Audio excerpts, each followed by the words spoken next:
Hello, nonos anos! How are you? Fine? Espero que vocês estejam bem dispostos, né? Para nós fazermos a nossa primeira atividade da apostilinha. Estamos na semana 4, ok? E esta primeira atividade tem vários assuntos diferentes, então vocês precisam prestar bem atenção, ok? O primeiro assunto, turminha, nada mais é do que o famoso verbo to be, né? Então, lembrado? Verbo to be é aquele verbo que vai acompanhar a gente por todos os anos da escola, não tem como fugir dele, tá bom? Então, o verbo to be é o verbo ser ou estar, ok? Essa é a tradução do verbo to be em português. E nós temos, olha só, no tempo presente, nós temos 3 verbos to be. Nós temos o am, nós temos o is e nós temos o are, ok? E no tempo passado, nós temos 2, que é o was e o were. Aí vocês perguntam, teacher, por que tanto verbo to be assim? Não é mesmo? Não podia ser tudo be, be, be? Poderia, né, gente? Mas por que tem essa diferença? Porque tem vários. Porque tudo depende do nosso sujeito, ok? Então, quem for o nosso sujeito, você vai ver qual verbo to be você vai utilizar. Então, por exemplo, se o sujeito for I, eu, você vai utilizar o verbo to be am, se for no tempo presente. Se for ele ou ela, he, she or it, você vai usar o is. E as pessoas do plural, que é we, you e they, você vai usar are, ok? E no passado é muito simples. O passado ele é mais simples da gente memorizar. Was para as pessoas do singular, que é eu, ele ou ela. E were para as pessoas do plural, vocês, nós, eles ou elas, ok? E pra gente, presta atenção, pra gente não errar o verbo to be, além do sujeito que nós temos que prestar atenção, você tem que prestar atenção no advérbio de tempo. Por quê? É ele que vai te dar as dicas se a sua frase está no presente ou está no passado, ok? Então, veja bem, você tem aí na sua apostila a tabelinha que eu acabei de mostrar para vocês. Ela vai ser muito importante para auxiliá-los na resposta, tá? Então, você vai lá ler a frase. Então, letra A. Mike sick last weekend. Sick, doente. Prestem atenção. Você vai ver aqui, Mike. Mike é o seu sujeito, certo? É a mesma coisa que o sujeito fosse quem? Eu, você, ele ou ela. Quem é o seu sujeito? Ele. Mike é ele. Então, você ficou entre o was e entre o is, ok? Agora, você vai descobrir se essa frase está no presente ou está no passado, observando o quê? O advérbio de tempo. Esse advérbio last, ok? É passado ou passada. Então, last weekend, no final de semana passada. Então, sempre que tiver esse last, quer dizer que algo se passou, tá? Então, por exemplo, aqui, ó, last vacation, tá? Nas férias passadas. Last night, na noite passada. Então, sempre que você vê esse last, quer dizer que algo se passou. Então, ó, Mike estava doente no final de semana passada. Então, se ele estava, é o verbo no passado. Então, você vai usar was, ok? Então, olha só na letra B. Mike at home today. Mike está em casa hoje. He is very sick. Ele está muito doente. Como que você sabe que está no tempo presente? Por causa do advérbio. Olha o advérbio aqui. today, hoje, certo? Então, ele dá uma dica que é o tempo presente, certo? Então, aqui vocês vão ler as outras frases, prestando bem atenção. Quem é o seu sujeito, certo? Vai olhar aqui na tabelinha quem é, qual verbo to be você vai usar. Depois que você identificou o sujeito, você vai ver qual advérbio de tempo está falando. Ó, todos aqui está muito simples, ó. This morning, nesta manhã. Last weekend, novamente, no final de semana passada. Ó, last vacation, nas últimas férias. Now, agora, tá? Então, olha o outro aqui. Yesterday, ontem, tá? Então, esses advérbios é que vai dar dica para você se está no tempo presente ou se está no tempo passado, certo? Então, duas dicas, sujeito e advérbio, e você vai olhar na tabelinha e completar com o verbo to be correto, ok? Muito simples, hein, nono ano? Já no número 2, nós vamos para o pronome indefinido. Some e any, vocês já viram isso, né, no 8º ano.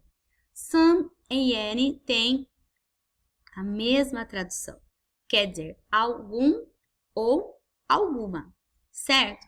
Só que qual a diferença entre eles? O some, eu só posso usar ele nas frases afirmativas, ok? Quando estiver dizendo algo, afirmando algo positivo. Any, quando for uma pergunta ou quando tiver o not, quando for uma negativa, certo? Então, você vai olhar aqui na frase e vai ver se ela é afirmativa, interrogativa ou negativa.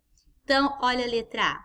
Não tem o ponto de interrogação, não tem o not, tá? Não tem. Então, quer dizer que ela é uma frase positiva, afirmativa. Então, você vai usar some.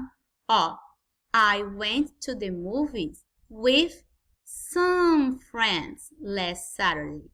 Eu fui ao cinema com alguns amigos no sábado passado, certo? Olhe já a letra B, você tem um ponto de interrogação, então não tem dúvida, é pergunta? Any. Então, você comprou algum livro na sua última viagem, na viagem passada? Did you buy any book on your last trip? Certo? Então, olha a letra C quando eu digo not. Olha o isn't aqui, tá vendo? Not, tá? Então, sempre que tiver o not, é any. There isn't any money in my wallet. Não há algum dinheiro na minha carteira. Certinho? Então, some, positivo. Olha aqui. Any, interrogação e frase com o not, negativa. E a tradução deles? Algum ou alguma. Muito simples também, né? Vamos para o number 3. Ah, olha aqui, né? Eu fiz para vocês some e any, né? Esses 3 exemplos que eu acabei de dizer para vocês. Tudo bem? Depois, nós temos aqui o número 3. Olha só, vocês vão completar aqui as sacolinhas com essas palavrinhas que estão aqui no quadrinho. O que são essas sacolinhas? São as preposições in, on e at, ok? Quando que vocês vão utilizar cada uma delas? O in, veja bem, in, on e at. Quanto menos informação você tem, é o in. Quanto mais informações você tem, é o at. Por exemplo, se eu digo assim, de manhã, morning, você sabe que é algum período da manhã. Então, você vai usar in the morning. Mas se eu falo assim para você, na aula de inglês. Então, de manhã, na aula de inglês. Então, on English class. Ficou mais específico. Agora, se eu digo para você assim, às 10 horas na aula de inglês. Então, ficou mais específico ainda.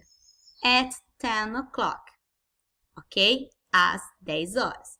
Então, quando eu digo quanto mais informações eu tenho, eu vou usar o at.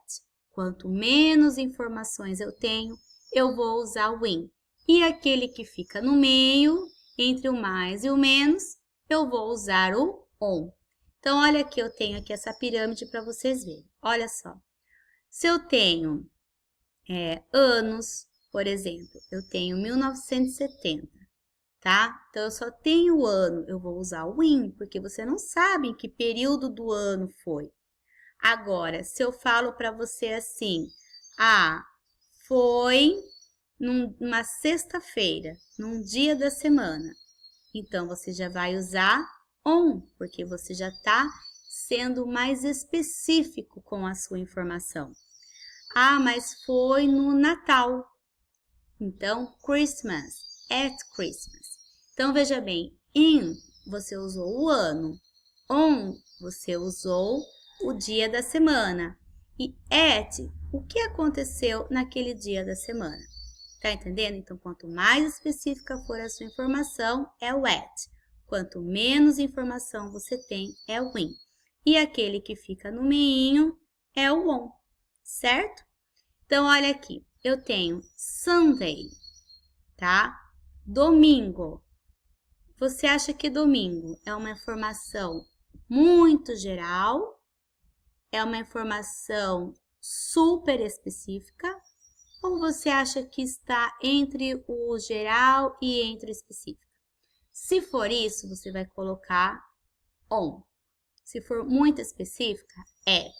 E se for muito geral, in.